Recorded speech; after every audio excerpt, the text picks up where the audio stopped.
ইতিবাচক ধারায় শেষ হয়েছে ঢাকার শেয়ার বাজারের লেনদেন। সার্বিক সূচক ডিএসইএক্স 60 পয়েন্ট বেড়ে দাঁড়িয়েছে 5302-এ।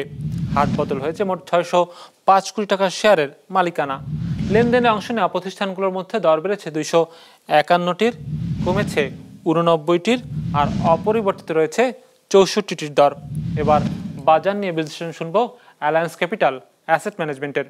আজকে মার্কেট যা পজিটিভলি ক্লোজ হয়েছে, ইন্ডেক্স প্রায় 61 পয়েন্টস বেড়ে এখন দাঁড়িয়েছে 5303-এ, এবং মার্কেটের টার্নওভার ছিল আজকে প্রায় 600 কোটি টাকার মতো। পার্সেন্টেজ ওয়াইজ আজকে প্রাইস বেড়েছে প্রায় 62% কোম্পানির প্রাইসের এবং কমেছে 22%-এর, এবং অপরিবর্তিত ছিল মাত্র 16% কোম্পানির প্রাইসের। সেক্টর পারফরমেন্সের দিক থেকে আজকে সবচেয়ে বেশি টার্নওভার ছিল ফুড অ্যান্ড অ্যালাইড সেক্টরে, ফলোড বাই ফার্মাসিউটিক্যালস এবং টেক্সটাইল সেক্টর।